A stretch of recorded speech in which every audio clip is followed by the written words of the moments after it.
So after assessing some of your shots, we saw that you went 3 for 5 from the short one, 2 for 5 the medium length, and then 2 for 5 on the longer one inside of 5 feet, which is very good.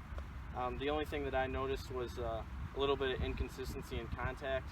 Sometimes you'd catch one a little bit thin, sometimes you'd hit the ground a little bit beforehand. So what we're going to try to work on is just getting a little bit more consistent contact with the face and the ball. So what we're going to do is we're going to try to simplify things, try to make things easier for us. So a couple things that we're going to work on here is try to keep about 60% of your weight here on your front foot. And what we're going to try to do is limit any wrist hinge. We're going to try to work with the big muscles and the rotation of the upper body to just try to keep things consistent and get that ball started where we want to go, and kind of tightening our dispersion of our chip shots. So keep that about 60% of your weight here on the front foot, and you kind of just want to rock your upper body about the same distance back as through. A reason you do this is because when you start to manipulate the club face kind of gets in different places. What we want to do is keep the club face in one spot and kind of maintain that angle, and just use the big muscles to get the ball started on line.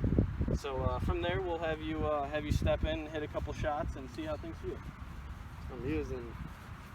I'm going to demonstrate, clubbing up with some of these wedge shots. I see a lot of people try to, hit their full 56 degrees and such, and it brings a lot of variables into play, and I see people coming up short a lot, so they're trying to hit their wedge as hard as they can.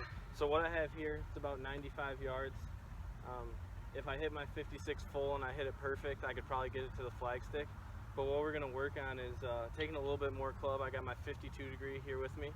So we're going to work on kind of shortening this up and making a more compact swing and controlling the distance here.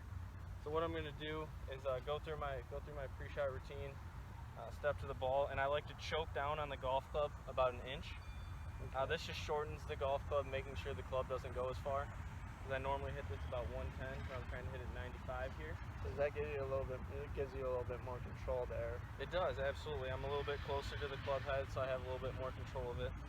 So I'm gonna choke down here, and then get into my stance, and then we're gonna focus on how far we take the club back, just during this practice period.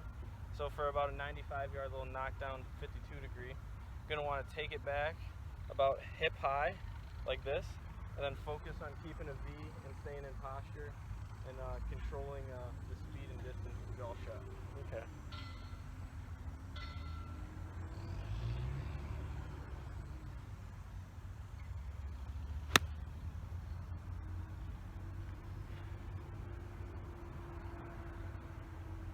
All right. So to recap, mostly want to focus on choking down and focus on taking kind of a 3/4 more controlled swing, and focusing on keeping a nice little tight follow through, kind of taking some of the variables out of it and really controlling your distance, making for less errors and more greens. All right. Awesome.